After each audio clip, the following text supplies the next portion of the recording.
Good. Well, a very, very warm welcome, everybody, to this first of our two sessions on the main Mahamudra.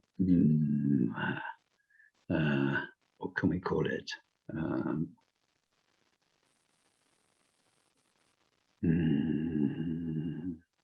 Approaches. That's a word that can mean anything. You'll see why in a minute. So this week we have the path of liberation about Mahamudra from Saraha and others. And then next weekend, we have the path of skillful means, the 6 yogas from Tilopa, an overview. So whether you're live today or whether you're watching this on YouTube, very warm welcome to you. And as you'll see in the talk today, a very vital part of these teachings, these traditions, is our pure motivation to really want to help, to serve all of our fellow beings. And we know that that's not only noble in itself, and of course very, very helpful for others if you can manage to be helpful and to serve. But we know that it's the way out of this lunacy, which is egotism, this sickness, which is egotism and self-centeredness, this prison, which is our habit of egotism. Kindness, love, is the way we find peace, because as long as we are trapped, it's caught within the fangs, it's like an animal with sharp teeth of ego. We are so vulnerable, we will always suffer. So love and kindness is important throughout all the Buddha's teaching, but particularly in respect to this path of liberation. So please let's turn our hearts in love and care to all beings. And I'll do a few prayers while we do that.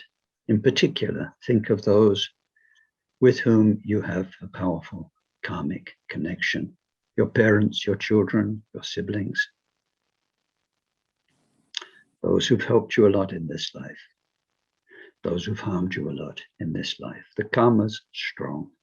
It's important we resolve that karma into nothing but love in ourselves through bodhicitta, and that we sow the seeds so that in life after life to come, we can help them more and more. So I'll do some prayers in Tibetan, not quite the same as the usual prayers, because with a topic like this, then it's appropriate to do the short Vajradhara prayer. So I'll be doing that as well. Sonje chodon, soje chonam la, jancho badu dane chapsunche. Dagi jinso jipe sanamje, trola penchara sonje druparashu. Sam chen tamje dewa dang dewe jodang dem parajoche. Dongal dang dongal je jodang pralware joche. Dongal mepe dewa dang padang men pralware joche. Nyeren chatan ne tang pralwe. Tanyon chempola ne paran joreche. Loje chonchen telo narodan mapa mela cheche kampopa to somsheja kunchen kamapa cheshe chongje jupa zenamdang trita sason paden drupa so sablom chaja chelan nipe yame drogon dapo kajula so one depso kajula man jupa zenam trajinjilo Shenlo gomje kampra sumpa shen seno konna choshen me padang sedio data chope gomchen na nyeko shenpa me parajin jelo. Mogo gomje gora sumpa shen nga tego jepe namana.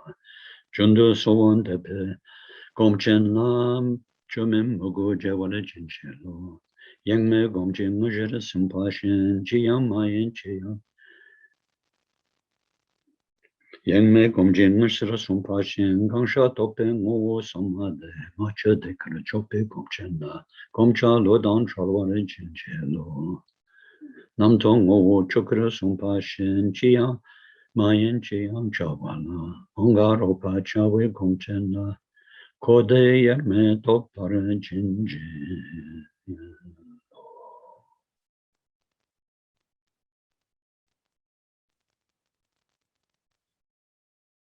Alan sawe lama rinpoche nage chawara pende denshula. Karin champo gone chesonte kuson tojin madrup saldo sol.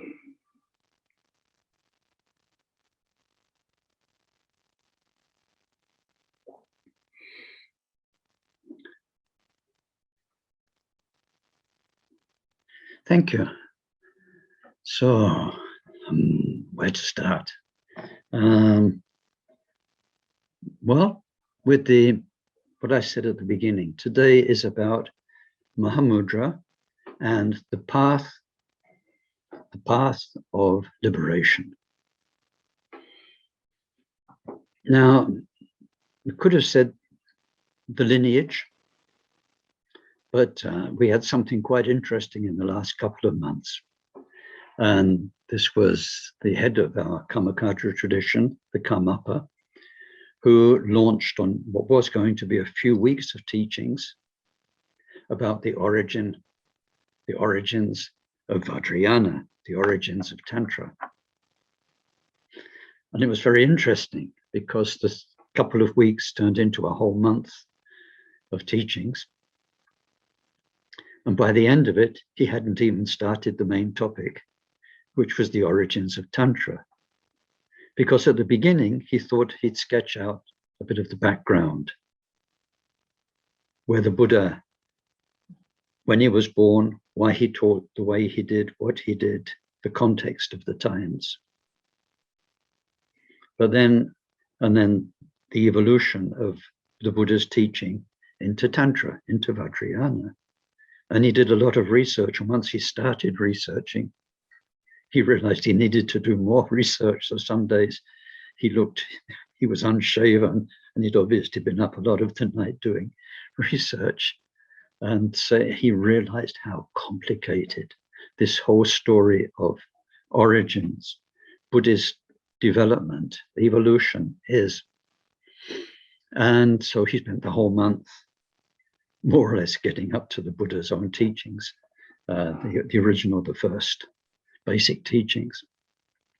So if I try, and it's not the object anyway, to even talk about the history of a lineage of people and teachers, it's okay until we get back to India. And then once you get to India, as the Karmapa said again and again, because it's amazing, there's nothing. In India, there's so little history of what happened. And especially in terms of Dharma, Buddhism was about 16th, 17th centuries in India. And in India itself, the only thing that's left is what archaeologists can find in stone. By mentality, they're not historians. It's just not the way they do things. And then anything that was written down, and they only started writing stuff down quite late on, was written on bamboo. Paper came to China quite early. Paper didn't come to India. Paper as we know it. Stuff was written on bamboo in northern colder parts, on birch bark, and these things don't last. It's like the Pali Canon. Sorry, this is a bit of a detour, but it's interesting. They say we're the oldest scriptures, the first written down version of the Buddha's teaching, and they say it was written down in 500 and something of our era. But the oldest actual text they can produce is not from 500 Common Era, but 1500. Stuff doesn't survive. Paper doesn't survive. And the libraries that were there were burnt down when the big Muslim invasions came into India anyway. So I'm not talking about that just as well. So this is why, I'm talking about a path, because the path of Mahamudra that I'll be exploring today has existed ever since the time of Mapa. So for 1,000 years, more or less, we have something that's existed, that's been practiced by tens of thousands, hundreds of thousands of people, and is very definitely a tradition that's attributed to Saraha, who was an Indian and about whom we have only a few words of history. So let's leave aside that whole thing and get to the main point that we'll come back to again and again. The main point is not about out there traditions, history, lamas, Tibetan lineages. The main point's about you and about me. And the main point is the big mystery that all the religions are after, and that some of the greatest spiritual beings who've graced our planet have been trying to tell us about. There's something wonderful. Wherever it is, out there in the universe, in here, in you, in your mind, in your heart, there's something pure. There is something perfect. It always was. It always will be. It's the real you. It's our real birthright, heritage, our lineage, inner lineage.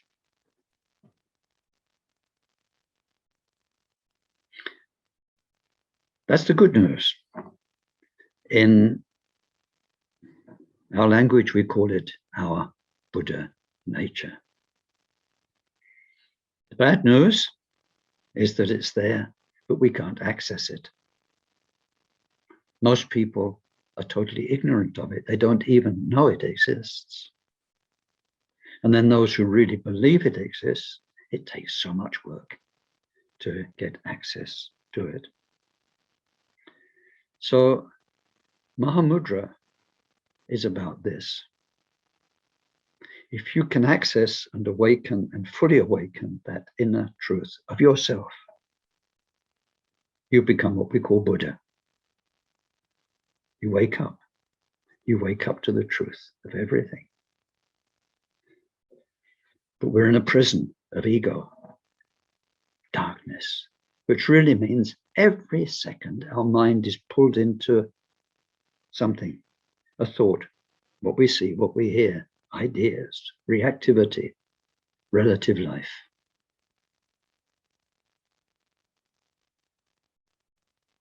Our mind can't access this timeless essence because it's so busy.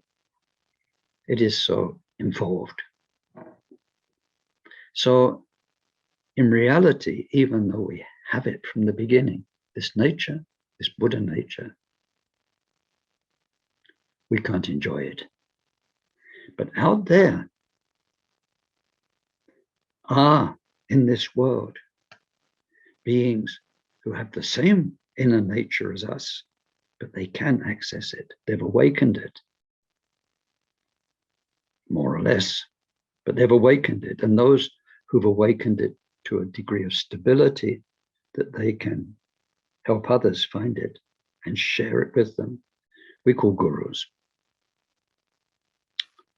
Gurus of the truth, those who hold the true nature.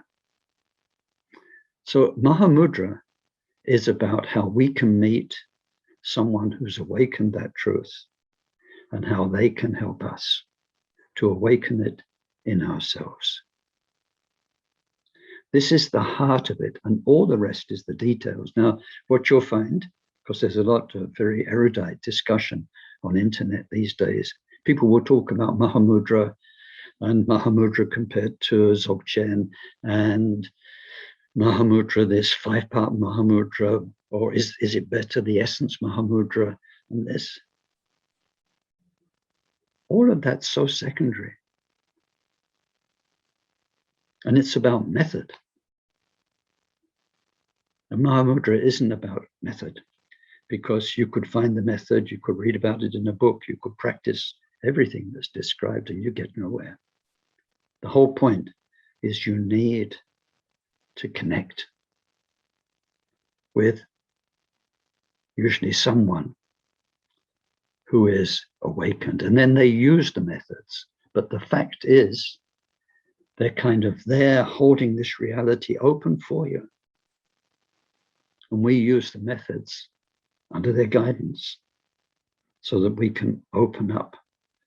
And then what we'll discover through them and in them is no more than the truth of ourselves. And what they want to do, what any good guru wants to do, is get rid of you. If a guru needs you, run away. A good guru wants you to discover who you really are, the truth within you. And for you to become stable enough in your practice, in your method, that it's not just something you've glimpsed, but it's something you can turn to quite reliably. At first, it needs some effort, but after a while, it becomes what it really is, your true nature, your default nature. And then, although we still respect and love and need our gurus for ongoing advice, they can feel relief. And they think, great, that's another one who's got out of the darkness of ignorance. They've still got a long way to go and have all of their remaining karma to deal with, to battle with. But the tool, the main tool, the light of the truth is there. The strength of the truth is there inside them to help them. One less disciple to worry about. So this is what we're really looking at. And so now I need to get into some of the sort of external lineage details, because I lose my job if I don't. And then we get on to some of the more interesting parts. So let's explore one word, which is Tantra. I think you've heard this word, Tantra, Tantric. And what does it mean? It's Sanskrit. It's Ju in Tibetan. You know, our tradition is called Kagyu. That's the same Ju. And then it comes up 3 times. So thread is the basic idea. The main thread, we'll come to it a bit later, is the thread of our true nature, our Buddha nature, which has been there life after life after life, and which within any one life is there moment after moment after moment, the truth. We're never separate from it. A thread. It's always there inside you. And the ability to awaken that thread in people, to guide them until it's awakened, is the outer thread of lineage, whereby someone achieves mastery of their whole being and awakens stably to their Buddha nature, and then their guru confirms that they are good enough and strong enough to help others awaken to their Buddha nature. So then that becomes a new guru who will then bring disciples to maturity, and they in their turn will become gurus, some of them, and bring disciples to maturity. So there is a historical thread of people. And at the beginning, that flame of Buddha nature, the truth of everything, of the cosmos, of your mind, was there. The experience of it, the reality of it. And all the rest, the blah, blah, blah, the words, the scriptures, the texts, the tantras, the methods, are all about keeping that alive through a living tradition in this world. And at one point, that tradition will disappear, and there'll just be the texts. Whatever there is at the time, video recordings, and so on. But the living presence of a teacher to sit with you and make sure you've got it would have gone. And then there's no hope of us practicing Mahamudra in that sense. So there is a human being thread that we call lineage. And so, thread, Tantra.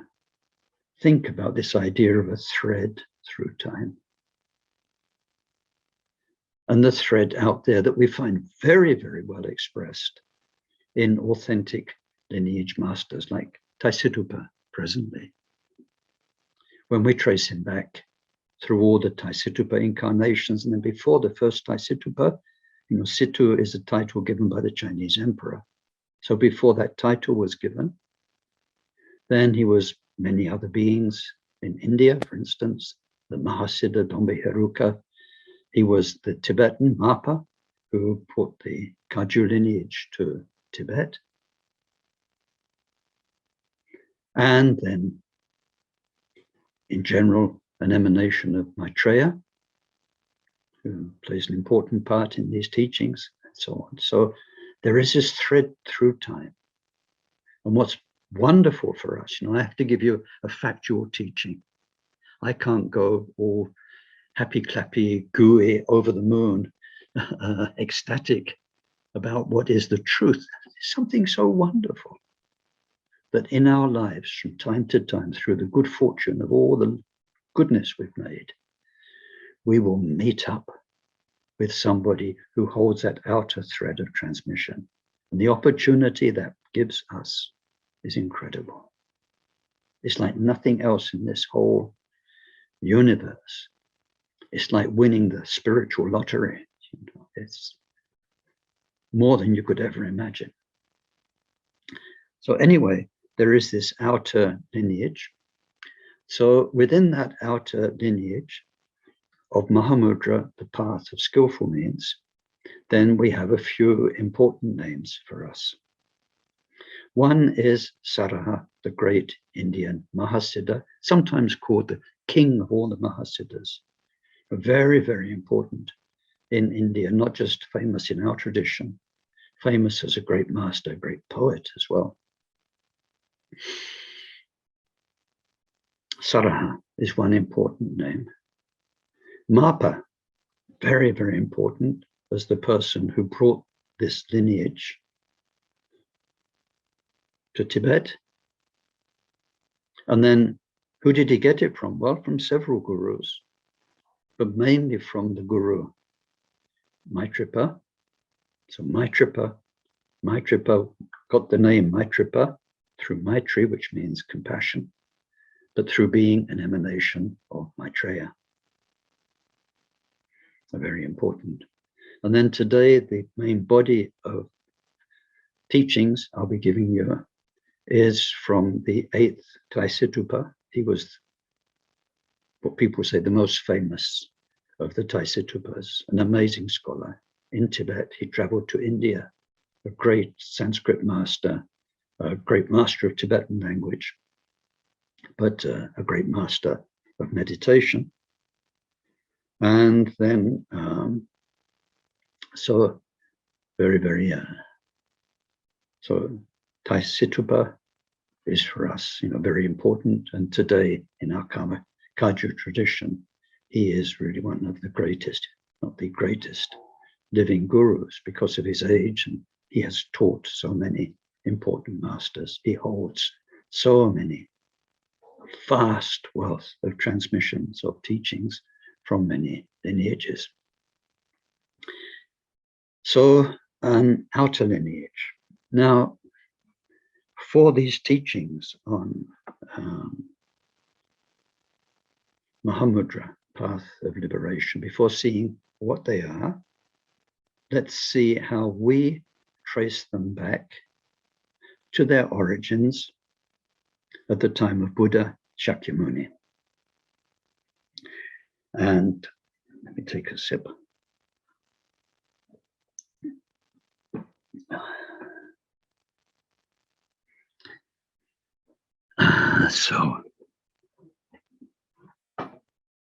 Okay, let's all travel back. Now we're with the Buddha. Buddha's getting old, near the end of his time. He's taught so much in various places, and these are the last years of his life. He has around him thousands of disciples, and some of them have been practicing for 40 years. And they've been practicing so well. And then not only does he have embodied earthly disciples, he has what we call bodhisattvas in realms of light who are also drawn to him to be taught, great bodhisattvas like Chenrezig and Manjusri and so on. And now that they've all followed their paths, and in particular through the Prajnaparamita teachings, they've hacked off their delusions, spiritual delusions as well as worldly delusions, and their mind poisons. Their mind is very, very peaceful. Doesn't get drawn into narratives. Now the Buddha is ready to show them where all of those 45 years of teachings are leading. One simple core truth, which cannot be expressed in words, which cannot be thought by the intellect, which is the timeless, changeless core experience, let's say, of everything. The purest love, the purest compassion, the most perfect peace, the clearest, all-knowing wisdom. Not as blah, blah, blah wisdom, but the actual being of that wisdom. The Buddha had disciples ready enough that he could sit with them and share his light body so that they experienced what he really was, his deepest, the real Buddha. Beyond all the manifestations of Buddha, that core wisdom, compassion, peace, and ability to help other beings. And so he shared this with them, the experience.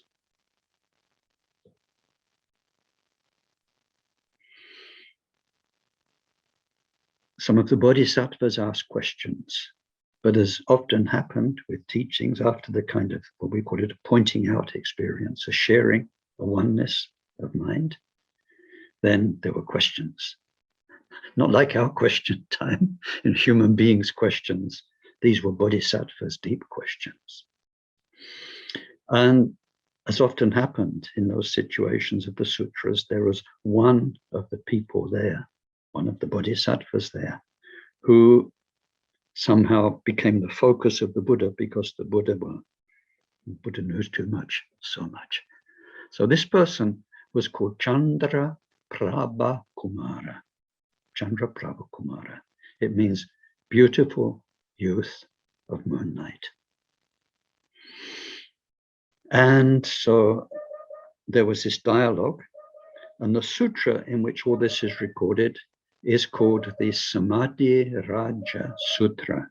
Samadhi means deep absorption. Raja means king, Raja, and then Sutra. So the discourse or the teaching, which is the king of all meditations, where all meditation leads to, is that transmission, that sharing. And so because these were very wise bodhisattvas who'd heard so much from the Buddha, and they're there sitting with the Buddha in the real enlightenment with him. And so then they ask, now, okay, but what will happen in what's called the Dharma ending age? How will these teachings be able to persist? This heart of everything, it's like they say, all the roads lead to Rome. All the different Buddhist practices, methods, the different levels, the basic, the Mahayana, and so on. How will this be kept alive in later centuries, in later millennia? Then the Buddha gives a prediction that this Chandra Prabha Kumara, beautiful moonlight youth, in more than 1,000 years from now, he says to him, he says, you will take birth I think he says, as a doctor, and then you will maintain these teachings. And then all the other bodhisattvas with this vision of this is the heart of it all. How can it be kept alive through the ages? They sort of volunteer their support. So what we see from that is that Chandraprabha Kumara is the person who later took birth as Gampopa in Tibet. So he becomes very, very important in this transmission. And through him, then these teachings were perfectly embodied and then given to his disciples, such as the first Karmapa, and they've been kept alive in a living lineage ever since. But in that time, in the time of that transmission of the King of Meditation Sutra, then, now let me see if I can share. I should have a screen. I don't have a screen. Where is it? Oh, yeah.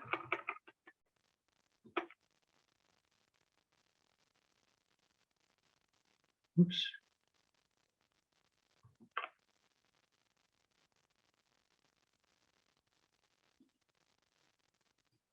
Okay. Now, I hope you can see this. If you can, anyone can nod ahead. If you can see a diagram. Yep, good, thank you. Okay, so up here, I've borrowed something from, not at all, the Samadhiraja Sutra, but anyway, an image with the Buddha teaching somebody. So let's say the somebody here is Chandraprabha Kumara. So later, he becomes Gampopa. In that sutra, the Buddha says, how will this be kept alive? He says, 5 of you will manifest. And they were Bodhisattva Manjusri, Bodhisattva Chinrezig, Avalokiteshvara, the Saraha, whatever he was called then, and Nagarjuna, and one who became somebody called Shabari. Actually means the hunter, so he wasn't called that at the time of Buddha, but whatever bodhisattva he was, then these 5 are named by the Buddha. So Saraha's story you can read in books. It's quite, there's not much of it, but it's quite interesting. But now his 2 gurus of these teachings on the very essence of mind were Manjusri in the form of a bodhisattva, not in this world, a bodhisattva in a pure land of light called Ratnamati. So one of the many emanations of Manjusri was a bodhisattva, Ratnamati. And one of the many emanations of Avalokiteshvara was Guru Sukhanatha. Saraha had many teachers, but these 2 teachers, how can you say, brought to life for him the transmission of the Buddha in the Samadhiraja Sutra that we call Mahamudra. Saraha was one of the gurus of Nagarjuna. So Nagarjuna also perpetuated these teachings. But for us, what's most important is a teacher called Shabaripa, who was a hunter, seemed quite a ferocious hunter. And one day, to save him from terrible rebirths, Avalokiteshvara, Chinrezig, emanated as another hunter, and he magically seemed to just outclass Shabari as a hunter in every way. With one arrow, he somehow went and killed about 100 animals. And so then Saraha was, gosh. And then that other hunter, Chinrezig's emanation, demanifested all of these, so they weren't animals, and they weren't really a bow, and there wasn't really any killing anyway. It's a whole story. But after that, Savari is awakened to these teachings of Mahamudra. Then we come to Maitrapa. Maitrapa was a very great Indian scholar and also practicer of Tantra in many levels. And there's some interesting stories there. The head of his monastery was Atisha. And at one point, very fortunately for him, Maitrapa got thrown out. And you can read the story somewhere. I don't want to get too detoured. But so he went to, he knew he had to go to Shavarippa, and he received the Mahamudra teachings. He gave them to Mapa during Mapa's first of his 3 visits to India. Mapa gave them to Milarepa, Milarepa gave them to Gampopa, and Gampopa fused them with all of the Bodhisattva teachings from Atisha and with all the tantric methods from Tilopa. And Gampopa had, in his teaching time, 50,000 people who came to him for guidance. And so amongst those, some very, very great teachers, such as the first Karmapa. And so then this Mahamudra, from the time the Buddha transmitted the very essence of all the essences of his teachings, then this was maintained through Gampopa's disciples, through many lineages, what we call the 4 major and the 8 secondary lineages. So here we are. Back on screen, I hope. So that's as far as the lineages are concerned. The big names, the Samadhiraja Sutra, the Buddha taught, those 5 people he predicted, mainly Saraha, and how that eventually comes down to Mapa and then to Gampopa. So what is it that was transmitted? And yeah, thank you. As you mentioned, I don't usually see the comments, but yeah, thank you. It's true. We say that Saraha was a former incarnation of the Karmapas. That's very, very important. So, okay, in the outer thread, the lineage of people keeping alive this most precious of all teachings from the Buddha, we've got the lineage down to today and our present masters. It's not been broken. The connection's still there. The connection's still there, which means that if you can, it's like now, if you're listening to this, you're connected to internet, unless you're incredibly psychic. And so, many, many threads of connection, your computer to the router to this to that, all of that up to me. Any one place that's cut, no more connection. The connection to these teachings from the Buddha is there in our living gurus, now worthy gurus, which means that if we know what to do and they can guide us, we can plug into that. Just like you're plugging into Ken Holmes now, we can plug into that essential experience the Buddha gave. So then, how do we do that? What is Mahamudra? Not in itself, because it's indescribable. How could I describe it to you when the Buddha and when Maitreya say it's indescribable? I'd be an idiot, so I'm not even going to try. The only way we can experience it is to experience it. But how do we get to experience is the path of Mahamudra, a path of practice. Now, you'll find various descriptions of what does Mahamudra mean? What does it refer to? First, let's look at what it means. Maha Mudra. So Maha means great, the great one. And Mudra has several meanings, but here it means seal, seal of authentication. In the old days of reflex cameras, when you bought your Pentax or your whatever it was, I forget the names, what are they? Not Nike, Nikon, and all those cameras. I mean, these days it's rubbish because we've got holograms and everything, but there was a tiny little gold label, usually stuck on the front of the viewfinder, that said past or something like that, which meant this is an authentic Nikon camera. Doesn't work by today's validation standards, but it's kind of, this is the real deal.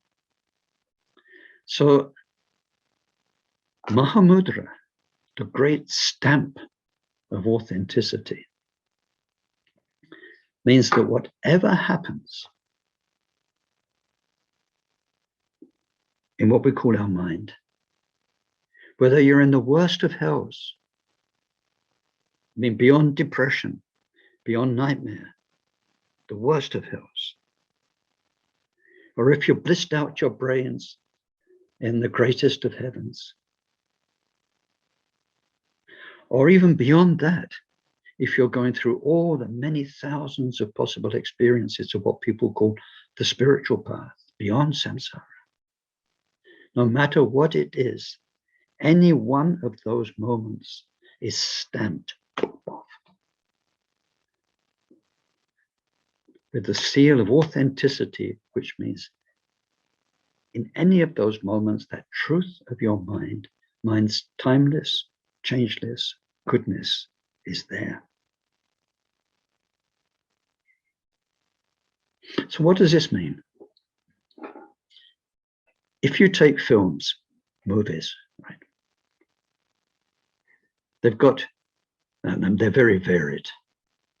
You can have, all the different sorts of films, from melodrama to documentary, from cartoons to horror films to amazing sci-fi, fantasy, whatever. But the one point is they're all films. Somebody made them. Somebody engineered a plot. Somebody got actors to act. Somebody made visual effects. Somebody recorded sounds. Somebody else put all the bits and pieces together. And then you get to see that in a cinema because there's a projector and a screen. But while you're there watching the movie, if you're kind of, wow, you've gone in the movie, doesn't matter what it is, at any time, if you can suddenly stop, it's a film.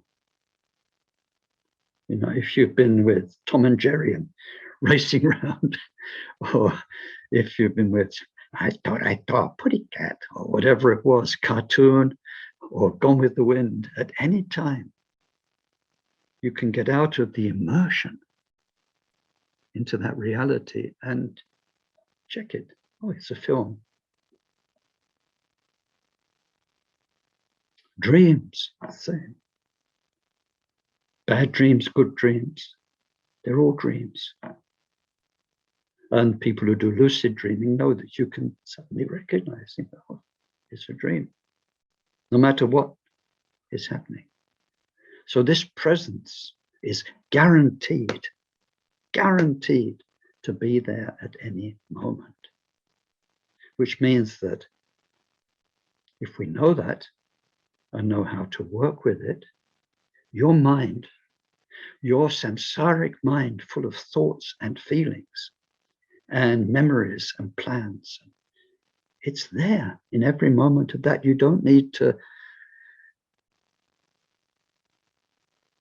do so much work that those things don't happen anymore. Get rid of all your emotions over centuries. Get rid of all your memories.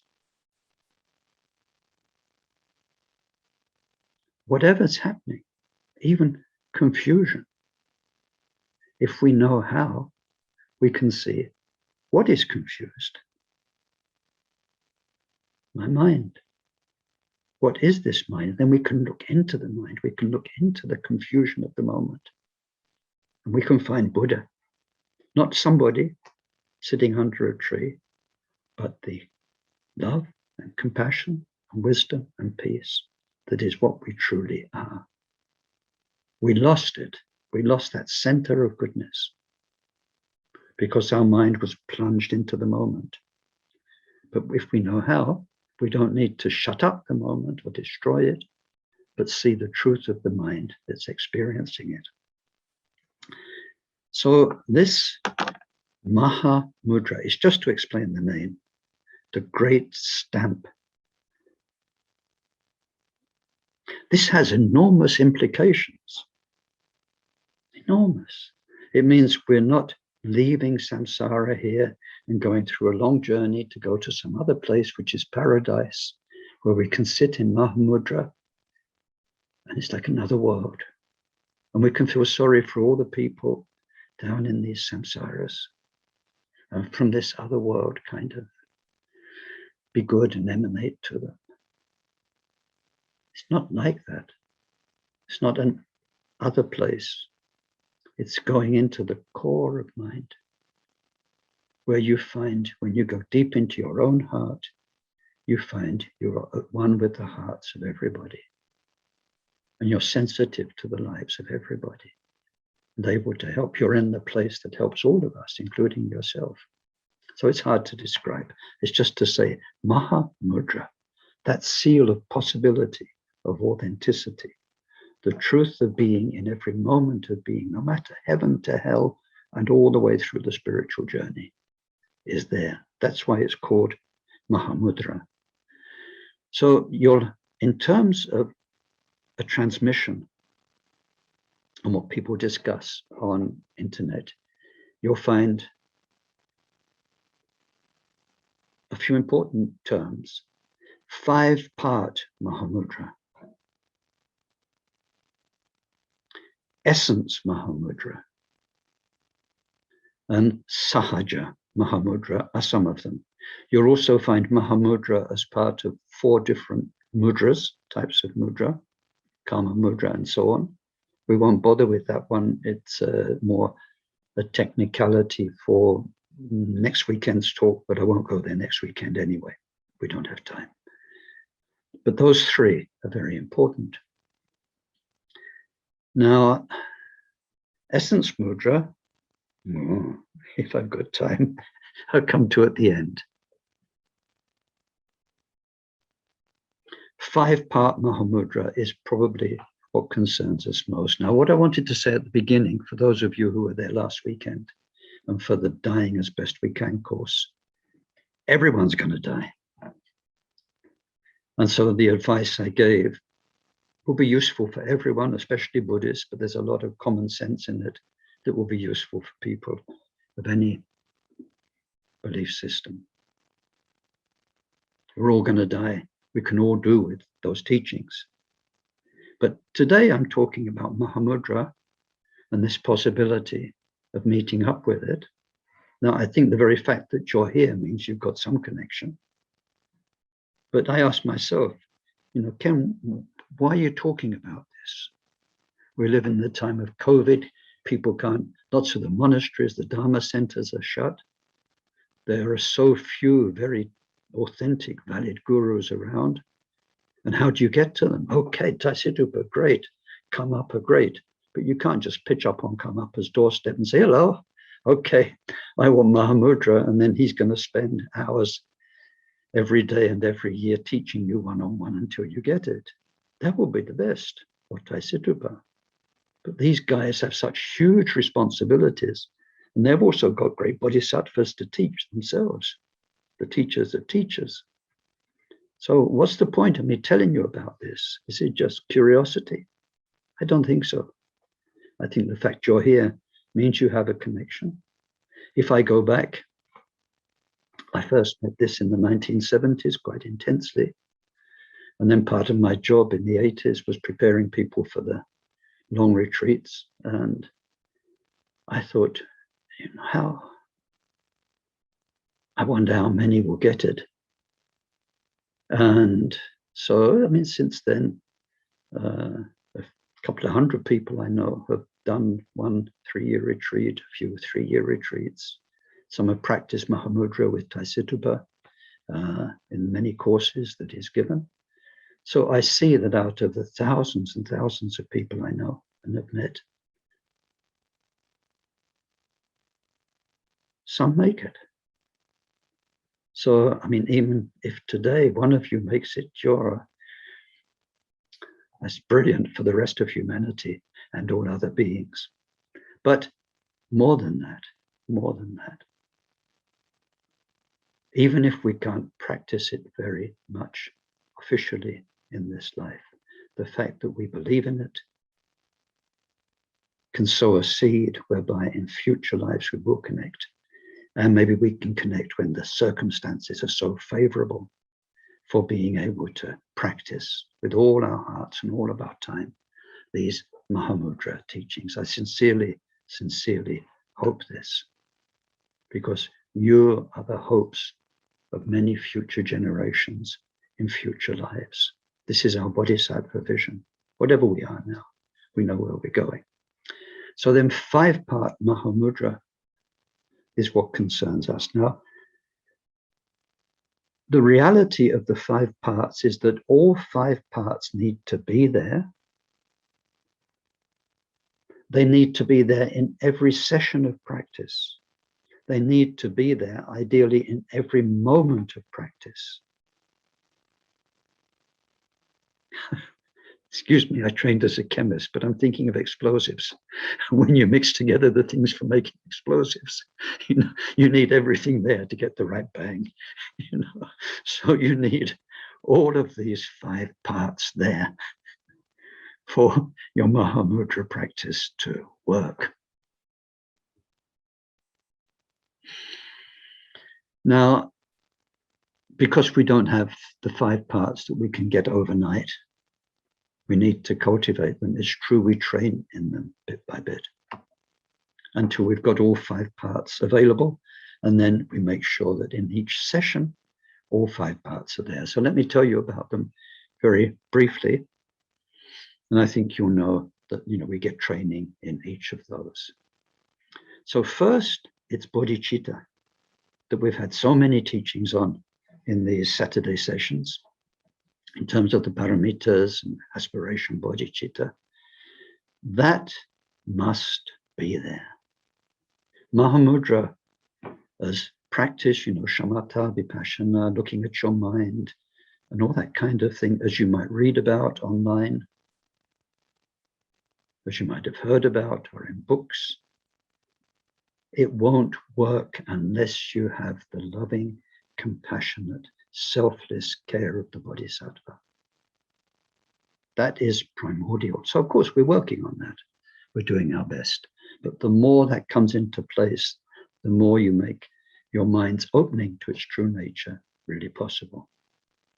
So we do all we can to develop aspiration bodhicitta and a practice bodhicitta. Now, part of bodhicitta is not even mentioned because it's so taken for granted, is refuge. It's quite interesting. What we take refuge in the end, is ourselves, is this truth of our very own mind. So anyway, refuge and bodhicitta. So you'll know we have many teachings on those and many practices to do, so that everything, our sitting on the cushion time, our dealing with daily life, our dealing with obstacles and difficulties, everything becomes fuel for developing kindness, softness, compassion in every situation. Bodhicitta is part 1. Then part 2 is called Mundro. This is a Tibetan term, many of you know. It means the foundations or the preliminaries. Now, these days we have elaborate foundations, preliminaries, many of you know them, 4 common ones, 4 special ones. But here, when we go back to the original teachings from Gampopa, foundations here means what we have at the end of our, these days, mundro or foundation practices. First is the ability to see yourself as what is called the deity, or as pure. It's only when we are not thinking of our body in our historical convention body projection that we've developed in our mind, the way you see yourself in a mirror, the way you feel. Like I feel my old bones creaking along. And as I go down steps, I can feel it's not quite so smooth as when I was 25, you know. Not that body that I feel through my nerves, and that I've got a whole historical brain embedded idea of, and that I see in the mirror, although when I look in the mirror, it never looks the same twice. But anyway, not that body. By relating to that body, we relate to this life's experience, which is what we are relatively. But we need to relate to what we truly are, to start thinking of ourselves as, I'm truly so kind and loving. So we see ourselves as Chinrezig, or as Tara, or as Vajradhara, or any of the Buddhas and their manifestations. By actually making the habit of being who we really are. So there's one way of practicing 5-part Mahamudra that many great masters have taught. After teaching all the various complicated tantras, they bring it all back to Chinrezig practice. So we see ourselves as Chinrezig. We relate to ourselves as Chinrezig, not as Ken with a big nose and curly hair and an aging body. I'm Chinrezig. And we're not pretending, or we're not doing this as some kind of practice where I'm going to become Chinrezig and we kind of have to squeeze into it somehow. That's who I really am. And the Ken down there is a temporary, that's Karma made that one. It's quite an interesting story. It's not who he really is. So we need to do that. Now, in our modern mundro, because time's going by, I need to cut it all very short, where you've got the 4 common, the 4 special foundations, we do that in the last of the 4 special ones, when we do Guru Yoga practice. We see ourselves, if it's in the Kagyu tradition, as Vajra Varahi, Dojipamo. But it can be any of the yidams, as long as we're relating to ourselves as who we really are, purity. So that's number 2 of our 5. One part of the mundra, the preparations. Number 3 is another part of the mundra, the preparations. And this is Guru Yoga, in as much as now that we see ourselves as pure, from that place of relating from our inner purity, we open up to the Guru and the lineage of transmission from that place, which means that we need to know about the Guru, who they are, what they represent, and what they embody in terms of this thread of pure transmission, that they hold what the Buddha showed in the deepest of all of his teachings. And the more we know about that, the more through study and everything, the more we'll realize this is amazing. Amazing. I was reading the story about one of the first Karmapa's disciples. He's somebody who'd studied a lot with Nimapa teachers, other teachers, and in the end they said, you should go to Karmapa Dusum Chenpa. He's somebody who'd done a lot of work with channels and chakras and energies. They were pretty good. Problem was he knew he was pretty good. So when he went to the Karmapa received him and he told him what he'd been doing, asked to be accepted. Karmapa said, yeah, I think you should study with some of my disciples for a while.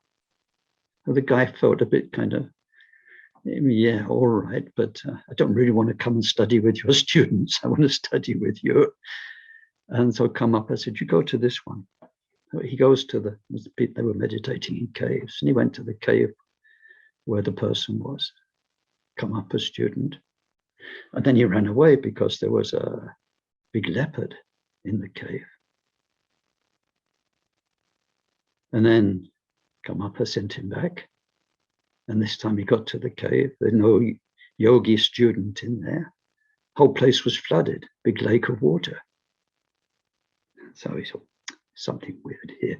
Picked up a few stones and threw them to make splashes in the water. Went back to the Karmapa. Karmapa sent him back. And then he found the yogi sitting there. And in the lap, in his robes, he had the stones that the person had thrown. So he realized that even though he was very evolved himself in his meditation, he hadn't been able to see the person who was just projecting, the leopard, and then projecting a lake. And then he realized, gosh, if the disciples are so much more evolved than me, what on earth must their teacher be like? So Karmapa kept him with the disciples for 6 years before he accepted him to himself, but then he became somebody amazing. It's a very good example of why we need a guru. No matter what we accomplish that looks magnificent, we need that person there to destroy the worst of all the poisons, pride. Really do. So anyway, we need the Guru Yoga, the respect for what the Guru is, so that now from our pure place, we can connect with the Guru. And really connect, not imagine connecting. We can really and truly connect. And once we connect with the Guru, then the whole lineage up to Mapa, Kampopa, and Saraha, Buddha, is there. So that's Mundra, the preparation. Then we need to do what's called the actual practice. That's the fourth part. Then the fifth part is dedication, whereby whatever we've done is shared with everybody. Now, these five need to be together. For the actual practice, well, I don't have time. Even if we had a few weeks together, I'm not sure I'd have time. The actual practice is what, for instance, Taisitupa has been teaching people over 6 years of transmissions, and then people go away and do the practices step by step. So we can say, in general, there is what must be known, and that's presented through ground, path, and fruition. And there's what must be done, what must be known first, and you must know it first. You must know where you're going and why you're doing it first. All the Buddha nature theory. What needs to be known, and then what needs to be done. What needs to be done itself comes down into two sections: what you need to do with your body and what you need to do with your mind. The body is quite straightforward. You have to just keep it in the posture, but not just any posture, 7-point posture, 5-point posture, so that all of your channels are properly aligned to help your mind. But then what you do with your mind then is shamatha meditation, because your mind needs to be still and controlled.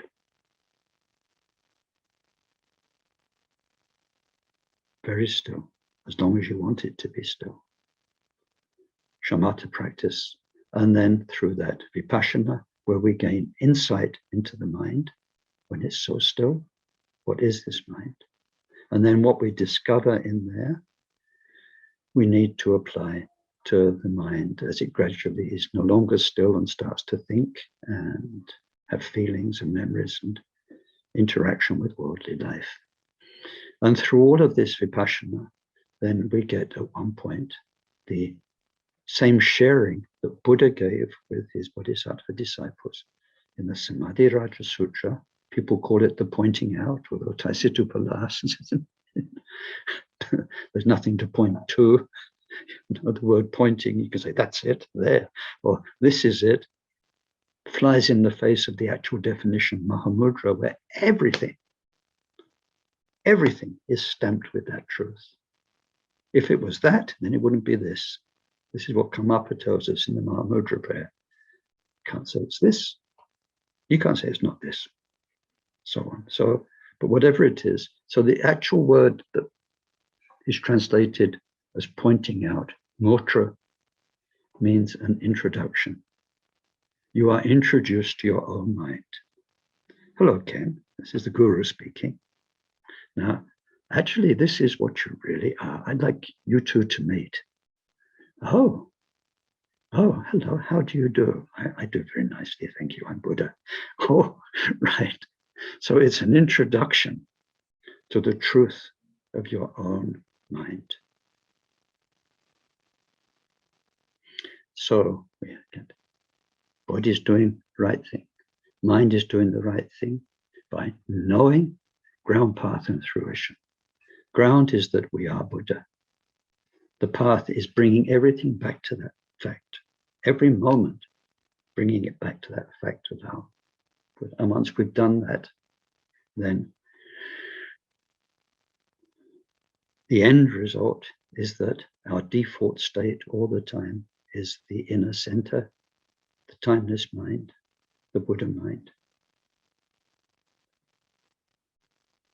Ground, path, fruition, nothing changes except, well, what changes? What we learn about in there is just a few words, and these are huge topics, is what are called the two natures. The changeless nature, Buddha mind that never changes, always been there. And the changing nature, which is consciousness, programmed by karma, cause and effect, making us be reborn as this and that in these circumstances, meeting these people, and so on and so on. The problem, our mind is completely absorbed in the play of the relative ever-changing consciousness. The guru's job is to make us realize that all the time that's been going on, the Buddha nature's been there, and to help us to connect with that, to be introduced to it. So then in terms of terminology, well, that was very briefly the five-part Mahamudra. Five-part Mahamudra. All five parts need to be there and working together.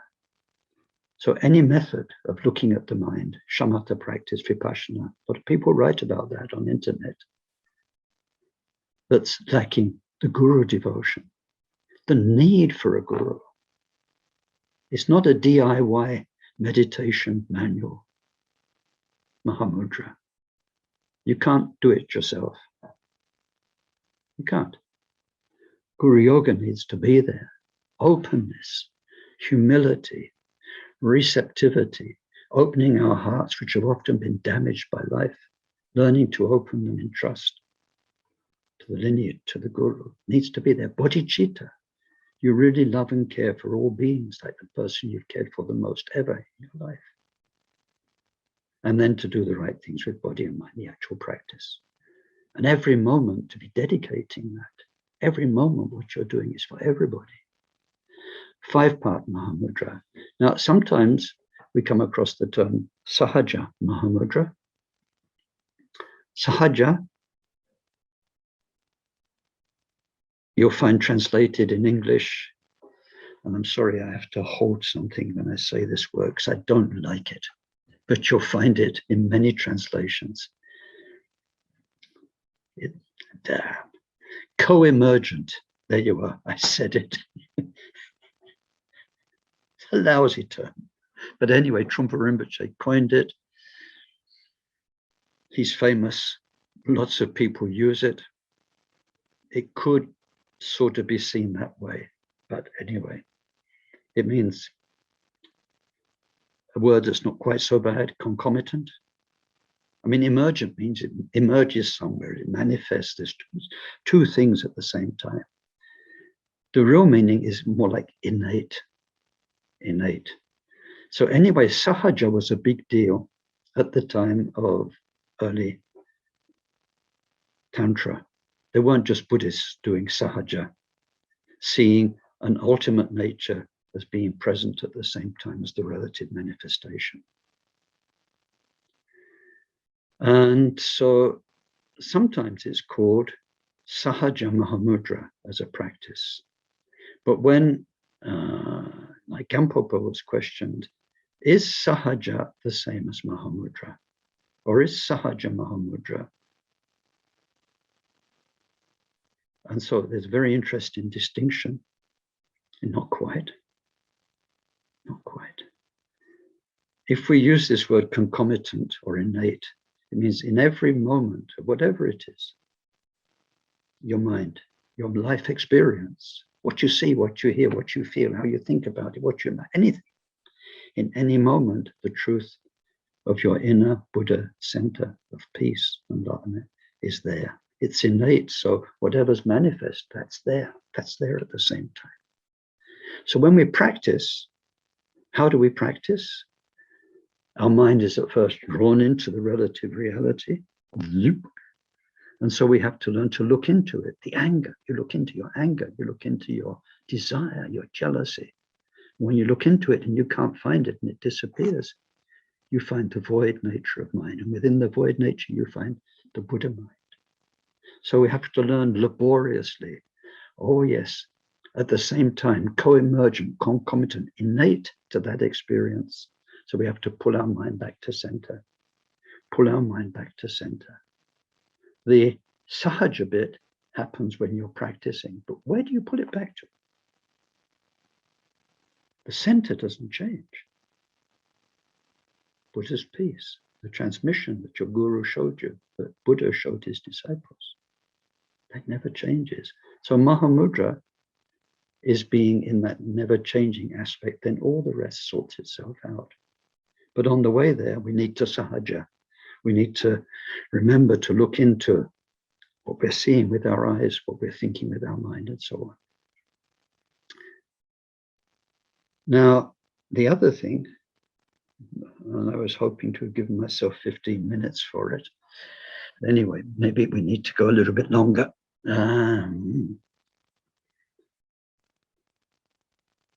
5-part Mahamudra, Sahaja Mahamudra, Essence Mahamudra.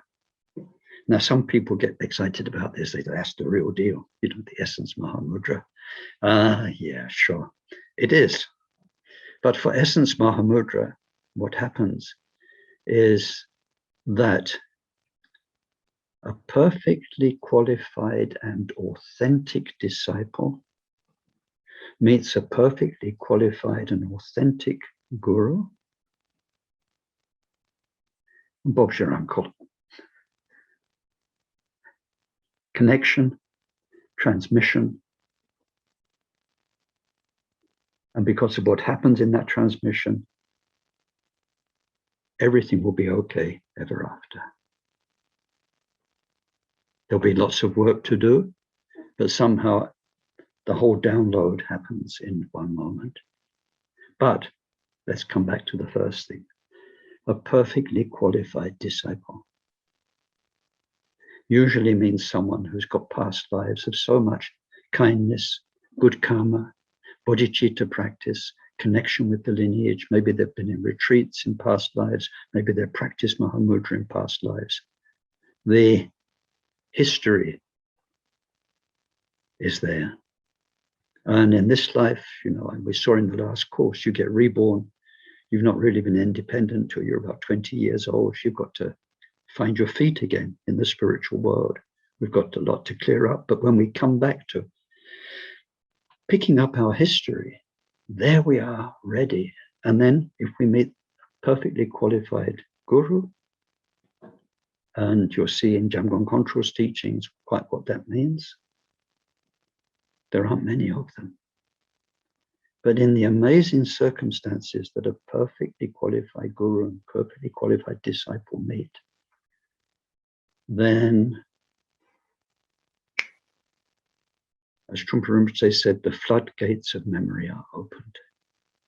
Beautiful expression, the floodgates of memory are opened. Now, I wanted, because you can't really describe Essence Mahamudra, I've said a few words. I wanted to present that through an experience of Mapa, the translator.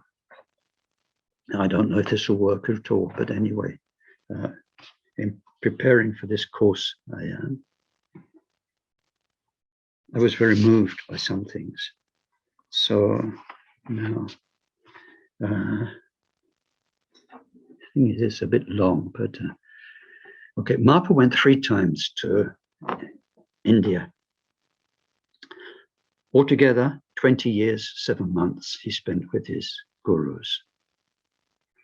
On the first visit, he went for 12 years, and it was in that first visit that he was mainly with his guru Naropa, but Naropa sent him to Maitrapa for this transmission of Mahamudra from Saraha. It was incredibly meaningful. It was very smooth. Sometimes we see in these historical teachers, when they go to their gurus give them a really hard time. And Mapa had a hard time with Naropa at one point, and so on. Naropa had a really hard time with his guru Tilopa, really hard. But when Mapa went to Maitrapa, the transmission was silky smooth. Now, on his way back to Nepal, and these stories are so amazing, he stopped off in a little kingdom called Lokhya. Now, before he'd even left Tibet, when he was fundraising to go to India and going around telling people, I'm off to India to get teachings for Tibet and trying to raise funds for offerings, he met somebody who was the king of Lokhya. Well, it wasn't a big kingdom, so I might say prince of Lokhya, who was studying Dharma, and they became friends. And the prince gave him some money to go to India. And he said, if ever you're passing through my kingdom, please, I'll make you more than welcome. And he said, but I'm very, very old. So if I'm not alive, I'm going to tell my sons, if ever Mapa comes through, look after him nicely. So after his 12 years in India, Mapa did pass through. He got held up by customs officers, rip-off customs officers on the way. So he was put in prison for a few days while they were trying to get him to come up with some money to let him free. But anyway, he ends up in Lokhya, and the prince's son receives him very, very happily. He's a Dharma person. And they have a nice meal and a feast. I think they're all feeling a bit merry and quite good. And then the prince says, oh, please, we know you're of Saraha's tradition. Saraha sang. He sang his teachings. He didn't give them as words. Sing us something, but not something you've heard before. Sing us something. Make it up now. Tell us something you've never told anybody. Give us a teaching you've never expressed formally before. So Mapa says, oh, yeah, I said, I'm really knackered. I've been traveling so much and I haven't got much of a voice just now. He said, but seeing as you ask and seeing as you've been so kind to me. So he starts singing. And then, look, I'll tell you all of the song, but then I'm going to pick on a few lines just because it's sort of connected with a nice sowing of a Mahamudra seed for the future. So the song's long, so I just read it. On this glorious and auspicious day of the waxing moon, the holiday of the 10th day, so Gurumti Day, at the Gana Chakra feast of the Dakas, a son who is unswerving in Dharma, you, the Prince of Lokhya, have requested, sing a song never heard before. Well, I've traveled a long way on the road, and my body is overcome with weariness. Therefore, this song will not be melodious nor ravishing to your mind. And I'm not even skilled in composing songs, but because there's no one more important than you, my dear friend. And since I cannot refuse an important man, I will sing a wonderful song, never heard before. A song of the sayings and thoughts of the Lord Brahman. This is Saraha. You, the many monks and tantrikas who fill these seats, listen carefully and consider this in your hearts. In the 3rd month of last spring, I came up from the land of central Nepal after being on the road the time of one meal. I arrived at the Nepalese customs station. The customs tax collectors exploit anyone they meet, and they detain defenseless traveling Tibetans. I too had to stay several days against my will. One night, while dreaming in a light sleep, 2 beautiful Brahmin girls of authentic being, wearing Brahmanical thread, smiling coyly and glancing out of the corner of their eyes, came before me and said, "You must go to Sri Parvata in the south." I said, "I've never been there before. I don't even know how to get there." And the 2 girls said, "Brother, you don't have to do anything difficult. We'll carry you on our shoulders." And they put me on the seat of a cloth palanquin and lifted it into the sky like a parasol. Like a flash of lightning, in a mere instant of time, I dreamt I arrived in Sri Parvata in the south. That's a place of Saraha. In the cool shade of a grove of plaksha trees. And sitting on a corpse was Lord Saraha, the great Brahmin. Never, ever before have I seen such majestic brilliance. And he was flanked with 2 queens. His body was adorned with all the adornments of the charnel ground, and his face was beaming. "Welcome, welcome, my son," he said. And seeing him, I was suffused with joy. The hairs of my body all stood on end, and tears came from my eyes. I circumambulated him 7 times and offered full prostration, and he put the soles of his feet on top of my head. "Please accept me," I said, and he blessed my body with his. And the moment his hand touched the top of my head, my body was intoxicated with absolutely pure bliss. I was like an elephant drunk on liquor. And then there dawned an experience of total immobility. He blessed my speech with his, with the lion's roar of Shunyata. And he spoke that has no letters. Like a dream dreamt by a mute, there dawned the experience beyond all words. He blessed my mind with his, and I realized innate Dharmakaya, which neither comes nor goes.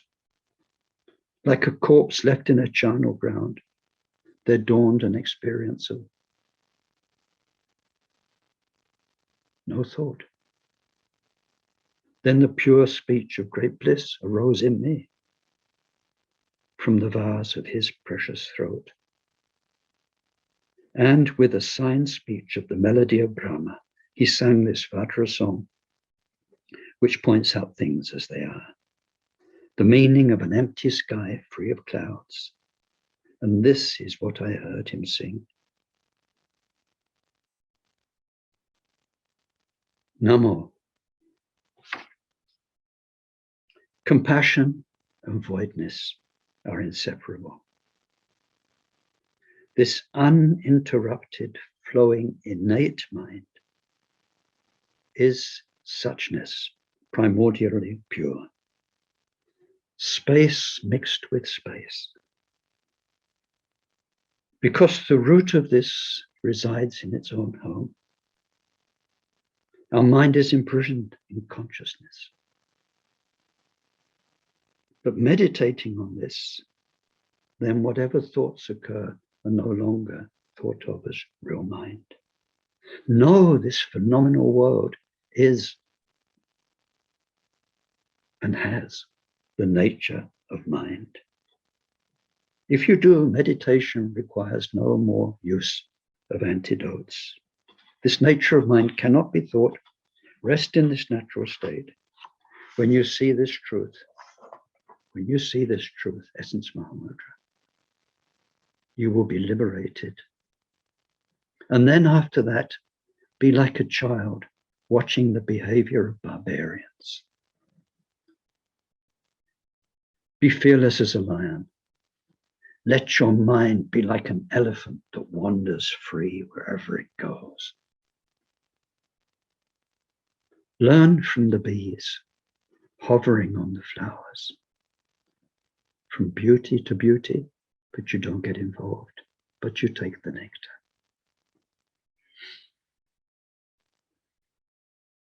Don't see samsara as wrong, or don't think of nirvana as something other to be attained.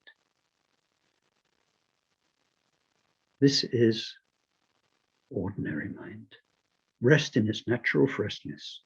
Don't get involved with activities. Don't abide in bias, this side, that side, or details. Look into the mist of the space of simplicity,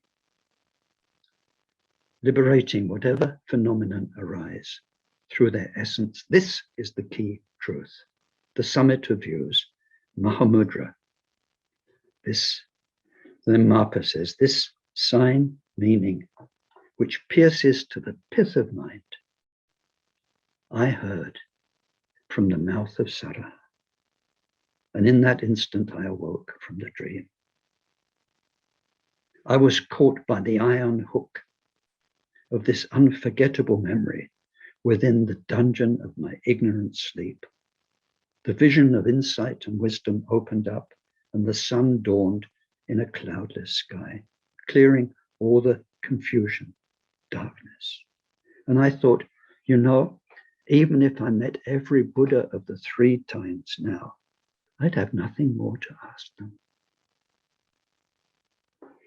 So it's not quite finished, but I wanted to read you the last bit. Well, you heard the English, fearless as a lion, let your elephant mind wander free. Up to, even if I met all the Buddhas of the 3 times, I'd have nothing more to ask them. So I'm going to sing you the Tibetan, as Mapa says. I've traveled a lot and my voice isn't good, and I'm not good at making songs, but it's kind of a connection.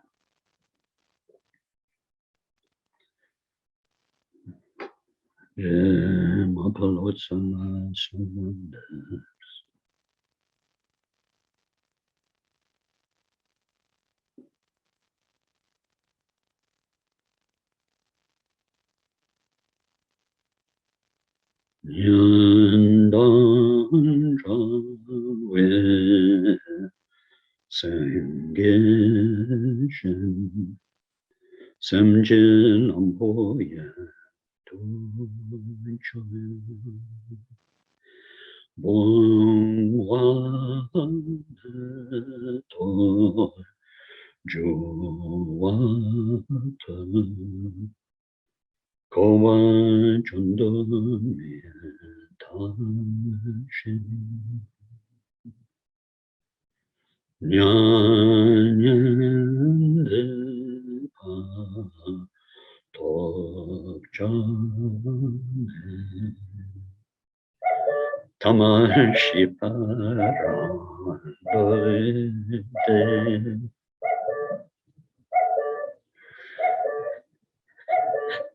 Macho Soma Nido Shon Chawanam Nacho Mahatoy Chodan Chaman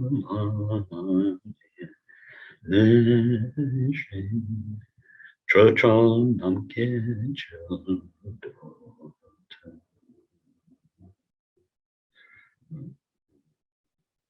Chose Sancho Yimpoda Tawe Yangse Janchi Semedunum Pe Datanshi Dramze Champo Sha